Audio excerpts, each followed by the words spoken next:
وہ جو ہے وہ اسلام آباد ہائی کورٹ میں بھی پیش ہو رہے ہیں، وہ دہشت گردی کی عدالت میں بھی پیش ہو رہے ہیں، وہ ایف ایڈ کچہری کے اندر سیشن کورٹ میں بھی پیش ہو رہے ہیں، اور ان تمام پیشیوں کے اندر جو ہے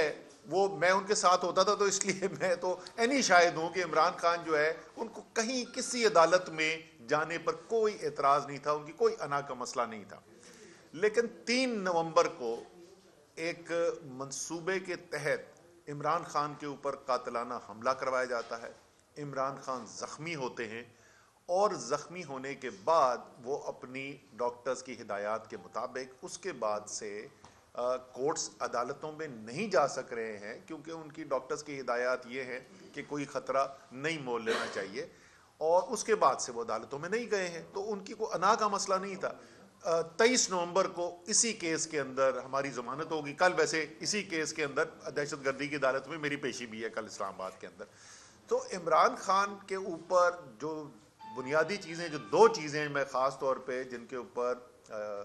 توجہ دلانا چاہتا تھا، پہلا کہ نوعیت ہے کیا کس کیس کی، یہ کتنا بڑا مذاق ہے یہ کیس جس کے اوپر یہ سارا ٹی وی پہ 3 دن سے چل رہا ہے کہ جا رہے ہیں یا نہیں جا رہے، یہ اس کیس کی نوعیت کیا ہے۔ اور دوسری اس چیز کی یاد دہانی کرانا چاہتا تھا کہ عمران خان کو عدالتوں میں جانے پہ کوئی اعتراض نہیں ہے، اس لیے وہ لاہور ہائی کورٹ بھی عدالت میں جانے کے لیے تیار ہے، لیکن کچھ سیکیورٹی کی لوازمات ہیں۔ عمران خان کوئی عام شہری نہیں ہے پاکستان کے، میرے خیال میں اس وقت 2-3 ہی لوگ ہیں جو سابقہ 3-4 لوگ ہیں جو سابقہ وزیر اعظم پاکستان کے رہ چکے ہیں، لیکن ان میں بھی وہ واحد لیڈر ہیں جن کے خلاف ایک قاتلانہ حملہ ہوا ہے، اور باقاعدہ منصوبے کے تحت قاتلانہ حملہ ہوا ہے، اور وہ حملہ کوئی سالوں پرانی بات نہیں ہے، وہ ابھی 2-3 مہینے پہلے کی بات ہے کہ ان کے اوپر قاتلانہ حملہ ہوا ہے۔ تو ایک تو سیکیورٹی کی ان کی ضرورت جو ہے اور ان کا خدشہ جو ہے وہ ایک عام انسان والا نہیں ہے، اور دوسرا جو ڈاکٹرز کی ہدایات ہیں اس کے مطابق وہ دھکم پیل نہیں برداشت کر سکتے، اگر وہ ہوگا تو پھر انہوں نے 2-3 مہینے کے لیے دوبارہ ان کو آرام کرنا پڑ جائے گا۔ اور میرے اوپر بھی توہین عدالت کا کیس چل چکا ہے، حالانکہ ہم نے اس قسم کا کوئی ریمارک نہیں دیا تھا کسی جج کے بارے میں، تو امید یہ ہے کہ سب کو برابری کے طور پر ٹریٹ کیا جائے گا، اور یہ جو مہم چلائی جا رہی ہے اور اس قسم کے بیانات جو دیے جا رہے ہیں اس کے اوپر بھی جج صاحبان نوٹس لیں گے اور توہین عدالت کی کارروائی کی جائے گی۔ صاحب فرمائیے گا کہ خواجہ آصف نے کہا ہے کہ ملک ڈیفالٹ کر گیا ہے اور اس کی تمام ذمہ داری عمران خان کی حکومت پر وہ ڈال رہے ہیں، کیا سمجھتے ہیں آپ؟ خواجہ صاحب جو ہیں ان سے بولیں بھائی جان کہ 10 مہینے سے زیادہ ہو گئے آپ کی حکومت آئے گئے، آپ پہلے تو اپنے حکومت کے اندر یہ فیصلہ کر لیں کہ اس قسم کی خبر جو ہوتی ہے کیا وہ ملک دشمنی ہے یا نہیں ہے۔ شوکت ترین نے صرف اتنا کہا تھا،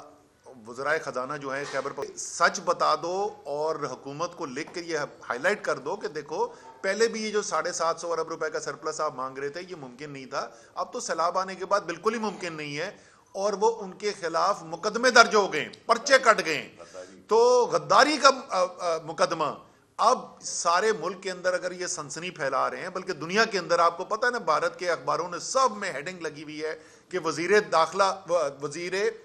دفاع پاکستان کا، وہ بھی کوئی عام وزیر نہیں، وزیر دفاع پاکستان کا کہہ رہا ہے کہ دیوالیہ ہو چکے ہیں ساری ریٹنگ ایجنسی چھوڑ۔ تو ان سے بھی میری سوال یہ ہوگا کہ تمام پاکستان کے شہری برابر ہوتے نا، تو ہم انتظار کریں گے کہ رانا سوناوالا جو ہے وہ خواجہ آصف کے اوپر غداری کا پرچہ کب کٹوائیں گے۔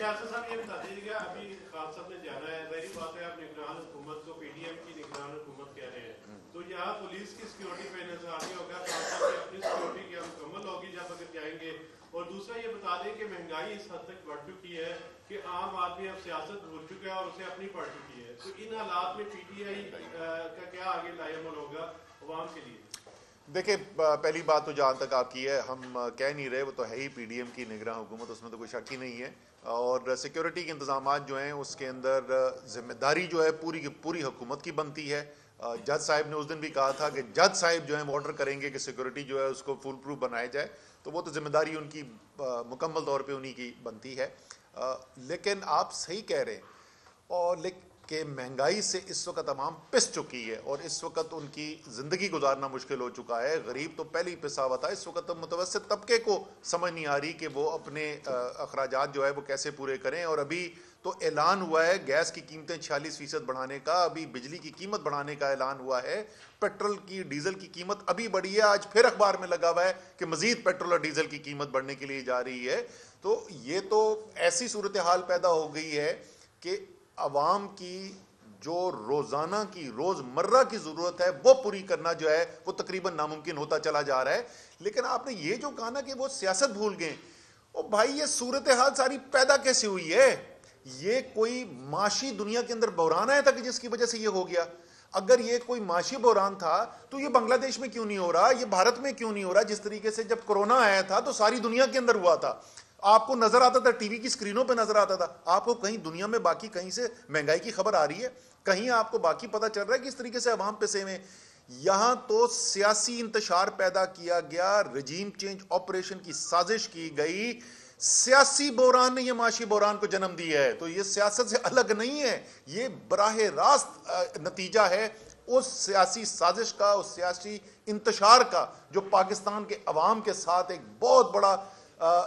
دھوکہ کیا گیا ہے. اور اس سے 10 مہینے پہلے, یہ آج کی بات نہیں, اب 10 مہینے پہلے عمران خان کے آپ بیانات سن لیں, ان کی تقریریں دیکھ لیں, آپ میرے انٹرویو سن لیں, 10 مہینے ہم نے پہلے آپ کو بتایا تھا یہیں پہنچیں گے. اور میں پھر بدقسمتی سے, میں بولوں گا بدقسمتی سے, میں آپ کو پھر بتا رہا ہوں, میں نے 3 مہینے پہلے بھی کہا تھا. وہ لوگ بولتے تھے یہ مشکل فیصلے تو کر گئے, اب تو وہ حکومت کریں گے. میں نے اس وقت کہا تھا 3 مہینے بعد اس سے بھی زیادہ خراب حالات ہوں گے. بدقسمتی سے میں کہہ رہا ہوں تیسری دفعہ, اگلے 3 مہینے بعد اس سے بھی زیادہ حالات خراب ہوں گے. جب تک آپ سیاسی انتشار کو ختم نہیں کریں گے, جس وقت تک حکومت صبح سے لے کے شام تک, ابھی بھی وہ چل رہا ہے ٹی وی کے اوپر, وہ فیصلہ ہو گیا جی ایف آئی اے کی, عمران خان کی گرفتاری کا. اگر پورا حکومتی نظام اس وقت